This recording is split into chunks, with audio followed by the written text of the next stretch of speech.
The stillness before the storm. Alex sat on the edge of his bed, staring at the dying embers of the small fire he had managed to light in the chamber's hearth. The faint crackling sound did little to break the suffocating silence that hung in the air. The events of the last few hours played over and over in his mind. The catacomb, the sacrificial chamber, the growling thing that had tried to claw its way from the depths. The talisman around his neck had grown warm again, as though it too could feel the tension crackling through the room. He clutched it absent-mindedly, his fingers tracing the rough edges of the wood as he sat in the dim light. Every creak of the old castle, every whisper of wind outside made him flinch. It wasn't paranoia anymore. Something was here. He could feel it, watching him, waiting for its moment. He bolted his chamber door and barricaded it with the heavy writing desk, convinced that the castle's malevolence couldn't reach him here. But deep down, he knew better. The whispers, the visions, the attack in the sacrificial chamber, they had all led to this moment. The bloodstone had awakened something, and now it wanted him. The first signs. The fire in the hearth crackled weakly before sputtering and dying, as though suffocated by an unseen force. The room plunged into darkness, save for the faint glow of Alex's flashlight resting on the desk. Its beam cast long, flickering shadows across the stone walls, stretching and twisting unnaturally. Alex frowned, his heart pounding as he stood and grabbed the flashlight. The air in the room was freezing, his breath visible in thin clouds as he exhaled. He swept the beam across the chamber, searching the corners for anything out of place. "Come on," he muttered, his voice hoarse. "You're losing it." He turned back toward the bed and froze. The shadow at the far corner of the room moved. It was subtle at first, a ripple across the darkness, like ink spreading in water. But then it grew, its edges coalescing into a distinct shape, a tall, hunched figure that loomed just beyond the flashlight's reach. Alex stumbled back, his chest tightening. No! The shape shifted again, stretching upward until it filled the corner from floor to ceiling. The air in the room grew thick and heavy, vibrating faintly with a deep, resonant hum. Then two red points appeared within the darkness. Eyes. The shadow takes form. The figure stepped forward, pulling itself out of the shadows as though peeling free from the stone itself. It was humanoid, but wrong. Grotesquely elongated limbs, clawed hands that scraped against the floor, and a frame that looked as though it had been stretched beyond what the human body could endure. Its skin was a sickly pale gray, almost translucent, with dark veins twisting just beneath the surface like writhing snakes. Its head tilted unnaturally to the side, the red eyes burning like smoldering embers within the void of its face. The creature's breathing filled the room, a low, rattling sound, wet and labored, as though its lungs were rotted and hollow. It opened its mouth, revealing jagged, uneven teeth, and a sound emerged that sent Alex's blood running cold, a guttural growl that seemed to come from the depths of the earth itself. The flashlight trembled in Alex's grip. "Stay back!" he shouted, his voice shaking. The creature took another step, the stone floor groaning under its weight. Its shadow spread across the walls, crawling like living tendrils that reached for him. "Stay back!" Alex shouted again, backing toward the door. He stumbled against the desk barricading it, knocking over his notebook and the bundle holding the bloodstone's box. The talisman against his chest burned hotter now, its presence the only thing keeping him grounded as the creature advanced. The attack. Without warning, the creature lunged. It moved impossibly fast for its size, crossing the room in a single, unnatural stride. Alex barely had time to react. He threw himself to the side, crashing into the edge of the bed as the creature's claws swiped through the air where he had stood just moments before. The sound was deafening, a screech of nails against stone, like 1,000 knives scraping together. The flashlight clattered to the ground, its beam spinning wildly across the walls, casting frantic, jerking shadows. Alex scrambled onto the bed, his heart pounding in his ears. The creature turned its head slowly, its red eyes locking onto him. It let out another growl, deeper this time, hungry, desperate. Alex grabbed the flashlight and shone it directly at the figure. The beam struck its face, and for a moment the creature recoiled.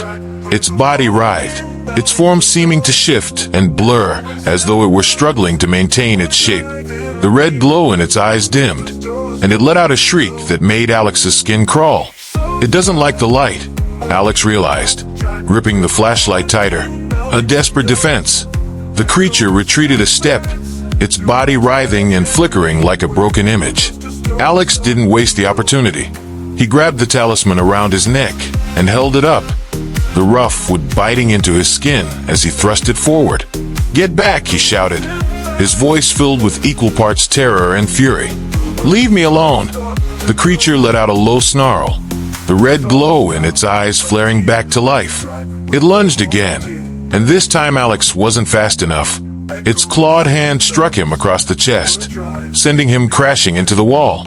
Pain exploded through his ribs, and for a moment the world spun. The talisman swung wildly on its cord, and the flashlight rolled across the floor, its beam landing on the creature once more. Through the haze of pain, Alex watched as the creature paused, writhing in agony under the light. Its form wavered like smoke caught in a breeze, the darkness struggling against the thin beam of illumination. He coughed, gasping for air, and forced himself onto his knees. The talisman felt hot against his chest, almost burning. The bloodstone stirs. Then Alex heard it. A low hum emanated from the bundle on the floor, the bloodstone. The cloth wrapping it began to glow faintly red, as though the stone itself were responding to the creature's presence. The creature turned its head sharply, its eyes snapping toward the bloodstone's box. It let out a guttural, triumphant sound that sent a chill racing down Alex's spine. "No," Alex muttered, realizing too late what was happening. The creature wasn't after him. It was after the bloodstone. The hum grew louder, vibrating through the floor as the glow intensified. The creature stepped toward it, its claws outstretched, drawn to the stone like a moth to a flame. Alex knew he couldn't let it touch it. If the bloodstone was as powerful as the diary had warned, the creature gaining control of it would be catastrophic. Summoning every ounce of strength he had left, Alex lunged for the box.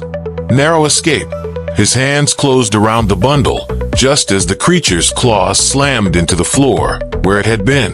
Stone splintered under the force of the blow, fragments flying into the air. Alex rolled onto his back, cradling the bloodstone's box to his chest. The creature loomed over him, its face inches from his own. Its red eyes burned brighter, and Alex felt its presence pressing down on him like a physical weight. He held up the talisman, the wooden carving trembling in his grip. "Stay back!" he shouted again, thrusting the talisman toward the creature's face. The creature hissed, recoiling from the object as though it were scalding hot. Its form flickered, growing weaker, the shadows around it seeming to collapse inward. The hum from the bloodstone intensified, and the creature let out a roar of frustration as it staggered back, its body dissolving into writhing smoke. With one final shriek, the creature vanished into the darkness, leaving only the echoes of its scream ringing through the chamber. Aftermath. For a long moment, Alex lay on the cold stone floor, gasping for breath. The bloodstone's hum faded, and the red glow receded, plunging the room into darkness once more. His entire body ached, his chest burning where the creature's claws had struck him. He forced himself to sit up, the talisman still clutched tightly in his hand. It was warm, but no longer burning. The flashlight lay on its side, its beam weak but steady. Alex grabbed it and scanned the room. There was no sign of the creature, no movement, no sound. Just the silence of the castle, deep and endless. He glanced at the bundle in his lap, his breath hitching. The bloodstone was more dangerous than he could have ever imagined. It wasn't just a relic. It was a beacon, and something monstrous had answered its call. The urge to flee. Alex stumbled to his feet, his hands shaking as he stuffed the bloodstone, still wrapped tightly in its cloth, into his bag. His ribs ached where the creature's claws had struck him, and his breath came in short, sharp bursts. The air in the chamber felt heavier now, charged with the remnants of the creature's presence, as though the castle itself had been watching, waiting for him to make his next move. "I have to get out," Alex muttered, his voice trembling. He threw a glance toward the door, half expecting to see the shadowy figure looming there again. But the room remained still. It was too quiet, unnaturally so. The only sound was the faint hum of the bloodstone coming from his bag, a rhythmic vibration that seemed to resonate through his very bones. The realization struck him like ice water. He couldn't stay here. Not in this cursed room. Not in this cursed castle. He had to leave. Alex grabbed the flashlight and swept it across the chamber one last time, avoiding the dark corners that seemed to writhe with unseen shapes. He shoved the talisman beneath his shirt and bolted out of the door. The hallway beyond felt no safer. The shadows stretched too far, their edges liquid and alive. But he forced himself to keep moving. The castle turns against him. The grand staircase loomed ahead, its banisters worn smooth by centuries of use. Alex sprinted down the steps, his feet pounding against the stone, the sound echoing through the empty halls like a drumbeat. He didn't dare look back. The castle was alive now. He could feel it. The air vibrated faintly, the hum from the bloodstone growing louder with every step, as though it was sinking with the very walls of the castle. "Keep it together," Alex whispered, half to himself, half to the walls that seemed to close in on him. "You're almost out." The main hall appeared before him, its vast expanse cloaked in shadow. The massive wooden double doors that served as the castle's main entrance stood ahead, barely visible in the weak light filtering through the stained glass windows above. They looked so small now, so impossibly far away. But they were his only way out. Alex sprinted toward the doors, his chest burning with each breath. Come on, come on, come on. The sealed gates. He skidded to a stop before the towering double doors, his fingers fumbling at the iron handles. He gripped them tightly and pulled. Nothing. The doors didn't budge. "Come on," he shouted, planting his feet and pulling harder. The wood groaned slightly under his weight, but refused to move, as though something far heavier held it closed. He shoved his shoulder against the wood, gritting his teeth as he pushed with all his strength. Still nothing. Alex stepped back, staring at the doors in disbelief. They weren't locked. There was no latch or bolt holding them in place, but they wouldn't move. It was as if the castle itself refused to let him leave. He swallowed hard, panic rising in his chest. He turned and scanned the main hall, searching for another way out. The arched windows high above were too narrow to climb through, and the small side doors he'd passed earlier were all reinforced with heavy iron. The whispers returned, faint at first, crawling from the dark corners of the hall. Appariator tenebris. Alex backed up, his flashlight trembling in his hand. No, no, no, no. Let me out. The hum from the bloodstone surged in response, louder now, vibrating against his ribs. He could feel it in the bag slung across his back, its pulse growing stronger with every passing second. The bloodstone's power. Without warning, the hum from the bloodstone reached a crescendo. Alex cried out as a wave of invisible force pulsed outward, rippling through the room like a shockwave. The stained glass windows rattled, the walls groaned, and dust rained down from the vaulted ceiling above. The force hit Alex like a hammer, sending him sprawling to the floor. His flashlight skidded across the stone, its beam flickering wildly before going dark. For a moment, Alex lay motionless, the air knocked from his lungs. The hum was still there, deeper now, reverberating through the castle's very bones. He struggled to push himself upright, his head spinning. The bloodstone pulsed again, a wave of heat spreading through his bag and into his back. It was as if the stone was alive, reaching out, spreading its influence. The whispers grew louder. Appariator tenebris, Appariator tenebris. No, Alex rasped, clutching his bag as he staggered to his feet. I won't know. The shadows in the room deepened, flowing like ink toward the walls and corners. Alex's vision swam as he turned back to the doors, his movement sluggish, like he was wading through water. Something was wrong. The bloodstone wasn't just stopping him from leaving. It was fighting back. The growing presence. From the far end of the hall, a sound emerged. It started as a low rumble, deep and guttural, vibrating through the floor like a distant growl. Alex turned, his flashlight still dead, his heart hammering in his chest. The shadows at the far end of the hall were moving, coalescing into shapes that twisted and shifted. The growl grew louder, closer, until it became a low, guttural breathing. The shadow stepped forward. It was the same figure, the gaunt, monstrous humanoid with elongated limbs and burning red eyes. It emerged from the darkness slowly, deliberately, as though savoring Alex's terror. Its claws scraped against the stone floor, the sound sharp and unnatural. Alex staggered backward, his feet slipping on the dust-covered floor. "Stay away from me," he shouted, his voice cracking. The creature tilted its head, its red eyes narrowing as it stepped closer. Its mouth opened slowly, revealing rows of jagged teeth, and a sound emerged, a horrible, raspy whisper that mirrored the voices he'd been hearing all along. "Appariator tenebris." Alex's mind reeled, opened the darkness. The words had haunted him since he first touched the bloodstone, and now, hearing them from the creature's mouth, they felt final. The thing reached for him, its clawed hand extending unnaturally, the shadows around it flowing like smoke. A last desperate effort. Alex spun and threw himself at the doors again. He pounded his fists against the wood, screaming for anyone to hear him. "Let me out," he cried, his voice hoarse and broken. "Let me go." The hum surged again, a wave of energy radiating from his bag and spreading through the room. The creature snarled, its voice a mix of rage and hunger, and the shadows twisted violently as though trying to engulf him. Alex gripped the talisman around his neck, the wood burning hot against his skin. He didn't know if it would help, if it could do anything, but it was the only thing he had left. "Stop," he screamed, holding the talisman out in front of him. "Leave me alone." The creature hesitated, its red eyes narrowing as the talisman's faint warmth spread outward.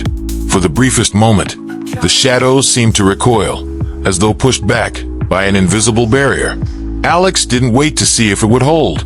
He grabbed the flashlight and sprinted back the way he'd come, his movements fueled by pure adrenaline. The whispers followed him, furious and deafening, echoing through the halls as he ran. The growling grew distant, but he knew it wasn't gone. It was waiting, watching, trapped. Alex collapsed against a stone column near the base of the grand staircase, gasping for breath. His body ached, his ribs screaming with pain, but he couldn't stop shaking. The bloodstone's hum had quieted to a low, faint pulse, as though it were satisfied for now. The double doors remained closed, their dark wood gleaming faintly in the weak light. The castle wouldn't let him leave. He was trapped, wiping the sweat from his brow. Alex glanced down at the talisman in his hand. The rough wood had grown cooler now, its faint glow dimming. "I can't stay here," he whispered. "I can't." But deep down, he knew the truth. The castle wouldn't let him leave, not until it was done with him. The return of Mihai. The great hall was silent now, save for Alex's labored breathing. The attempt to escape had failed, the castle itself sealing him in like a tomb. The bloodstone in his bag pulsed faintly, its low hum vibrating through his bones, as if mocking him. He pressed his back against the stone column, clutching the talisman against his chest, his mind racing. "You cannot leave." The thought turned over in his head, a cold and undeniable truth. Whatever dark power resided within the bloodstone, within the castle itself, had tethered him here. The sound of footsteps broke the silence. Slow, deliberate, their rhythm amplified by the cavernous hall. Alex's heart leapt. He turned his head sharply toward the source of the sound. Emerging from the shadows near the grand staircase was Mihai. The old groundskeeper's cane tapped against the stone with every step, his pale eyes fixed on Alex like a predator stalking wounded prey. "You're still here," Mihai said softly, his voice echoing through the vast room. It wasn't a question, it was a statement. Alex struggled to his feet, every muscle in his body aching. "The gates, they're sealed," he said, his voice hoarse. "I can't leave." Mihai nodded grimly, coming to a stop just a few feet away. His gnarled hands rested on his cane, his face a mask of stone. "The castle won't let you." "Why?" Alex demanded, his voice breaking. "What the hell is happening here?" Mihai's pale eyes seemed to pierce through him. It has chosen you. The Bloodstones claim. Alex stared at Mihai, the words hanging in the air like a death sentence. What do you mean it's chosen me? Chosen me for what? Mihai's mouth twisted into something between a frown and a sneer. The Bloodstone doesn't simply exist, Alex. It seeks. It chooses. From the moment you laid hands on it, it marked you as its vessel. Alex recoiled as though struck, his hand clutching the bag slung across his back. I didn't ask for this. I didn't. No one ever does. Mihai interrupted sharply, his tone colder now. But it doesn't matter. Once it chooses, it binds itself to you. It's no longer a question of leaving the castle, Alex. You can't. You belong to it now. Alex felt the weight of those words settle on him like iron chains. His mind reeled. I didn't do anything. I didn't ask to find this place, to find the Bloodstone. But you did, Mihai said, his voice softening slightly, though his expression remained grim. You dug into secrets that were meant to stay buried. You awoke it, and now it will not rest until it gets what it wants. Alex's skin prickled. What does it want? Mihai's eyes narrowed, and his voice dropped to a whisper. It wants you, bound to the curse. Alex staggered back, shaking his head violently. No, that's not true. You're lying. This is just some trick, some superstition. You think I'm lying? Mihai's voice echoed through the hall like a whip crack. Do you think this is all coincidence? He gestured around the room, the towering doors, the creeping shadows, the oppressive silence. Do you think the castle sealed itself just for fun? Alex said nothing, his chest rising and falling as panic clawed at him. Mihai took a slow step forward, his cane striking the stone like a judge's gavel. The Bloodstone binds itself to its vessel. It feeds off you, your mind, your fear, your life. It needs you to fulfill its purpose. You're as much a part of the curse now as the castle itself. Alex's voice came out a shaky whisper. You said you're a keeper. If you know so much about this, tell me how to stop it. Mihai's gaze darkened. There is no stopping it. The Bloodstone cannot be destroyed. It is older than you can imagine, older than this castle, older than us. It is a piece of something beyond this world, something that cannot be unmade. Alex's throat tightened. So I'm just supposed to accept this? That I'm cursed? That there's no way out? There's only one way out, Mihai said darkly. Death. A dangerous revelation. Alex stiffened, his heart pounding. Mihai took another step closer, his cane tapping rhythmically, as though punctuating his words. You're not the first, Alex. There have been others, men and women who stumbled too close to the truth. Scholars, adventurers, historians like you. The castle called to them too. The Bloodstone marked them, and not one of them left this place alive. Alex shook his head, his mind screaming in denial. You're lying? Mihai's eyes were cold and steady. Am I? Where do you think the Bloodstone gets its power? How do you think it feeds? Alex froze. He remembered the diary's words. The stone does not grant life. It mocks death, the sacrifices, the rituals. The Bloodstone drank life to sustain its power. It needs me to die, Alex whispered, his voice trembling. Yes, Mihai said softly. It will keep you here, weaken you, torment you, until you give it what it craves. Blood, desperation, and defiance. For a long moment, the two men stared at each other. Mihai's face was impassive, his pale eyes unreadable. Alex's mind raced, his pulse hammering in his ears.